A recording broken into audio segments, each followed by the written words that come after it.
جب سے انسان اس دنیا میں آیا ہے وہ یہی مشاہدہ کرتا آیا ہے کہ ہر وہ چیز جو اوپر پھینکی جائے وہ آخرکار نیچے ہی آ کر گرتی ہے۔ اس کی کئی مثالیں ہماری روزمرہ زندگی میں ہمارے آس پاس موجود ہیں۔ اس نظام پر سب سے پہلے غور کرنے والے جو صاحب تھے ان کا نام تھا حضرت آئزیک نیوٹن، جو ایک دن ایک باغ میں بیٹھے تھے اور ان کے سر پر درخت سے ایک سیب ٹوٹ کر گرا۔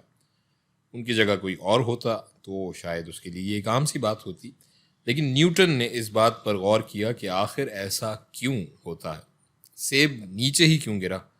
اس سے پہلے صدیوں تک کسی نے یہ سوال اس طرح نہیں اٹھایا تھا کہ آخر ایسا کیوں ہوتا ہے۔ اسی سوال کا جواب ڈھونڈتے ہوئے نیوٹن نے کلاسیکل میکینکس ایجاد کی جو ہم آج تک استعمال کرتے ہیں۔ پھر اس میں کئی تبدیلیاں ایک صاحب نے کی جن کا نام آپ جانتے ہی ہوں گے، حضرت البرٹ آئنسٹائن۔ خیر مختصراً ہم آج تک اگر ہم بات کریں تو نیوٹن ہی کی ریاضی اور مساوات استعمال کرتے آ رہے ہیں کلاسیکل میکینکس کے حوالے سے۔ تو نیوٹن نے کہا کہ اگر یہ سیب نیچے گر رہا ہے تو اس کا مطلب ہے کہ کوئی ایسی قوت ہے جو اسے اپنی جانب نیچے کھینچ رہی ہے، اور انہوں نے اس قوت کو کشش ثقل کا نام دیا، جسے انگریزی میں ہم کہتے ہیں گریوٹی۔ اسی مظہر قدرت یا فنومینا کو سمجھانے کے لیے انہوں نے یونیورسل لا آف گریوٹی بنایا، جس کے مطابق کوئی بھی دو چیزیں ایک دوسرے کو اپنی طرف ایک مخصوص قوت سے کھینچیں گی، جسے ہم کشش ثقل کی قوت یا انگریزی میں گریویٹیشنل فورس بھی کہتے ہیں۔ اور یہ قوت ایک ویکٹر ہوتی ہے جس کی ایک سمت بھی ہوتی ہے۔ سو ہم کشش ثقل کی قوت کا یہ آفاقی قانون جو نیوٹن صاحب نے اخذ کیا تھا وہ ہم لکھ لیتے ہیں۔ F is equals to G into M1 into M2 بٹا R اسکوائر۔ یہاں یہ کیپٹل جی ایک مستقل یا ایک کانسٹنٹ ہے جسے ہم کہتے ہیں یونیورسل گریویٹیشنل کانسٹنٹ۔ یہ M1 اور M2 ان دونوں اجسام کی کمیت یا ماسز ہیں جو کہ ایک دوسرے کو کھینچ رہے ہیں اپنی طرف۔ یہ R اسکوائر ان دونوں اجسام کے ماس کے مرکز یا انگریزی میں جسے ہم کہیں گے سینٹر آف میسز کے درمیان فاصلے کو ظاہر کر رہا ہے۔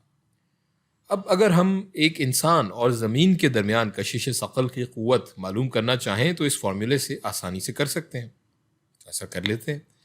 M1 یہاں ہو جائے گا ہمارا انسان کا میس اور M2 ہو جائے گا ہماری زمین کا میس۔ لیکن اس سے پہلے ہم ایک چیز پر غور کرتے ہیں۔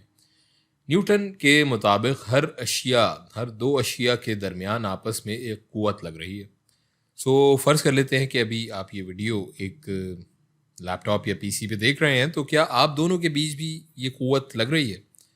جی ہاں بالکل، آپ دونوں ایک دوسرے کو اپنی اپنی طرف کھینچ رہے ہیں، مگر آپ کو یہ قوت محسوس نہیں ہوتی، ابھی بھی نہیں ہو رہی ہوگی، کیونکہ اس کیس میں اس کیپٹل جی کی ویلیو، اس کی قدر بہت کم ہے، جس کی وجہ سے اس قوت کی ویلیو بھی اتنی ہی کم ہے، چونکہ یہ ویلیو کم ہے، اتنی نیگلیجبل ہے کہ یہ ہمیں محسوس نہیں ہوتی۔ یہ کھچاؤ اور یہ جو فورس آف اٹریکشن ہے یہ ہم عام طور پر محسوس نہیں کرتے۔ خیر واپس آتے ہیں، بات کرتے ہیں اس کانسٹنٹ جی کی قدر یا ویلیو کی، جو کہ ہوتی ہے کیپٹل جی برابر ہوتا ہے 6.67 ضرب 10 کی طاقت -11 نیوٹن میٹر اسکوائر بٹا کلو گرام اسکوائر کے۔ اپنے سوال پر ہم واپس آتے ہیں۔ زمین اور انسان کے درمیان ہم یہ قوت معلوم کرنا چاہ رہے تھے کہ یہ کیا ہوتی ہے۔ سو جی کی قدر ہم نے دیکھ لیا کیا ہے۔ M2 کی جگہ آ جائے گا ہماری زمین کا میس یا کمیت، جو کہ ہوتا ہے M2 is equals to 5.9772 ضرب 10 کی طاقت 24 کلو گرامز، اور زمین کے بیچ سے اس کی سطح تک کا فاصلہ ہوتا ہے یہ R، یہ برابر ہو جائے گا سینٹر آف میس سے اگر ہم فاصلہ دیکھ رہے ہیں زمین کا تو یہ برابر ہوتا ہے 6.771 into 10 raised to the power 6 matters.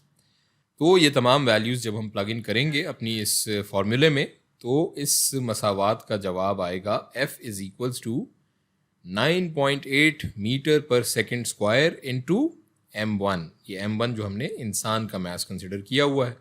اب اگر ہم فرض کر لیں کہ اس انسان کا میس جو ہے وہ 70 کلو گرام کے برابر ہے اور وہ زمین کی سطح پر موجود ہے، تو یہ ہو جائے گا F is equals to 9.8 multiplied by 70، یہ برابر ہو جائے گا 686 kilogram metre per second square کے۔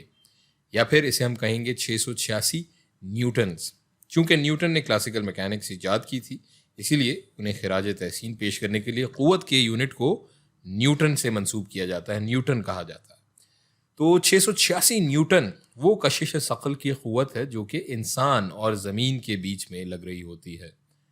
لیکن ایک سوال ہے، یہ قوت لگا کون رہا ہے، زمین یا انسان؟ اگر زمین یہ قوت لگا کر انسان کو اپنی طرف کھینچ رہی ہے تو انسان کتنی قوت لگا کے زمین کو کھینچ رہا ہے؟ کیونکہ دیکھا جائے تو زمین اور انسان کے میسز میں تو کافی فرق ہے۔ یہاں ہم نیوٹن کا تیسرا قانون یاد کریں گے، جس کے مطابق ہر عمل کا ایک مساوی اور مخالف رد عمل ہوتا ہے۔ انگریزی میں جسے ہم کہتے ہیں for every action there is an equal and opposite reaction. اگر زمین انسان کو 686 نیوٹن سے کھینچ رہی ہے تو انسان بھی زمین کو اتنی ہی قوت سے کھینچ رہا ہے، لیکن مخالف سمت میں۔